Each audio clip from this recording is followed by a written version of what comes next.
ఒక maximum 3-4 months gap ఉందనుకుంటా. 21కి వచ్చారు. 21 complete అయిన వెంటనే వచ్చింది. కానీ అంత చిన్న వయసులో రాజకీయాల్లోకి వచ్చిన అమర్నాథ్ గారు ఇంత పెద్ద బాధ్యతలను ఇంత తొందరగా నిర్వహిస్తారని అసలు ఎప్పుడైనా అనుకున్నారా? ఓపిక అనేటువంటిది చాలా అవసరం రాజకీయాల్లో. ఎందుకంటే ఏది అనుకున్న వెంటనే వచ్చేటువంటి దానికి అదృష్టం తలరాత రాసి ఉండాలి, రాసిపెట్టి ఉండాలి కూడా. ఒక సందర్భంలో ఏమవుతుందంటే ఏజ్ రీత్యా మనకు తొందరగా వచ్చినట్టు ఉంటుంది. సహజంగా 36-37 ఇయర్స్కి మంత్రి అయ్యామని అంటే రాజకీయాల్లో కొంచెం వింతగానే ఉంటుంది. ఎందుకంటే అంత చిన్నవాళ్ళకి మంత్రి పదవి ఇవ్వడం ఏంటి, లేకపోతే ఇంక చాలామంది సీనియర్స్ ఉన్నారు కదా అనేటువంటి ఫీలింగ్ అనేటువంటిది ఉంటుంది. కానీ దానికి పెద్ద బ్యారియర్, ఏజ్ అనేటువంటిది పెద్ద బ్యారియర్ కాదు. అంటే అసలు విశాఖ జిల్లాలో కూడా ఇంతమంది సీనియర్స్ ఉద్దండులు ఉన్నారు, ఎందుకు కేవలం అమర్నాథ్ గారిని ఎంచుకోవడం సీఎం జగన్మోహన్ రెడ్డి? సార్కి ఉన్నటువంటి కొన్ని ఇంట్రెస్ట్లు కానీ, సార్తో ఉన్నటువంటి అటాచ్మెంట్ కానివ్వండి, లేదా మనం పనిచేస్తాం అన్నటువంటి నమ్మకం కానివ్వండి, లేదా గతంలో 2014 నుంచి 19 వరకు నేను పార్టీ అధ్యక్షుడిగా పనిచేసినప్పుడు మనం ఫైట్ చేసినటువంటి విధానం కానివ్వండి, డెఫినెట్గా ప్రజల కోసం నిలబడతానన్నటువంటి ఒక నమ్మకం బహుశా ముఖ్యమంత్రి గారికి ఉండొచ్చు.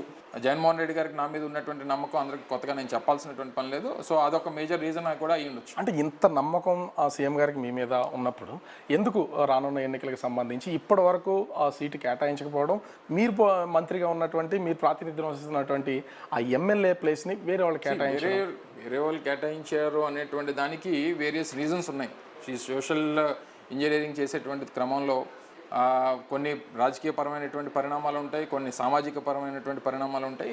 రకరకాలైనటువంటి పరిణామాల మధ్యలో తీసుకున్నటువంటి నిర్ణయం. సో మీరు ఒక కాన్స్టిట్యున్సీ వరకు మీరు కంటెస్ట్ చేయట్లేదా, లేకపోతే మీరు మీకు సీట్ ఇంకా అనౌన్స్ చేయలేదు అనేటువంటి దాన్ని మీరు ఆస్పెక్ట్గా తీసుకున్నారు తప్ప, ఈరోజు నేను రీజనల్ కోఆర్డినేటర్గా, డిప్యూటీ రీజనల్ కోఆర్డినేటర్గా ఉన్నా. సో ఈరోజు నా మీద పెట్టిన బాధ్యత ఏంటంటే 15 నియోజకవర్గాల్లో గెలిపించాల్సినటువంటి బాధ్యత, 3 పార్లమెంట్ సభ్యులను గెలిపించాల్సినటువంటి బాధ్యత మన మీద పెట్టడం జరిగింది.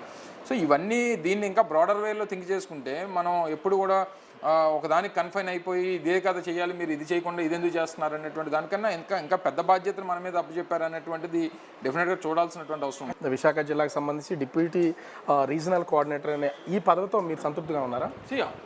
నేను మొదటి నుంచి చెప్పా, నేను ఏ రోజైతే మీ ప్రశ్నలు మీరు అనకాపల్లికి సమన్వయకర్తని ప్రకటించినప్పుడు చేసినటువంటి క్రమంలో మీరు అడిగినటువంటి అనేక సందర్భాలు చెప్పాను. వైఎస్ఆర్ కాంగ్రెస్ పార్టీ కార్యకర్తగా, జగన్మోహన్ రెడ్డి గారికి అత్యంత సన్నిహితుడిగా, జగన్మోహన్ రెడ్డి గారికి ఒక సైనికుడిగా ఉండడం అనేటువంటిది ఒక పెద్ద బిరుదు మనకి.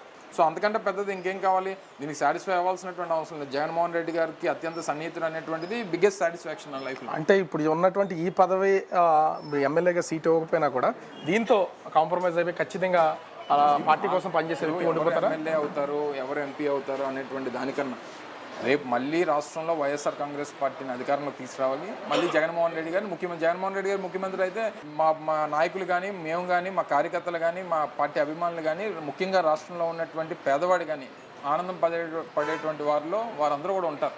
సో దానికోసం మేము తపన పడతాం తప్ప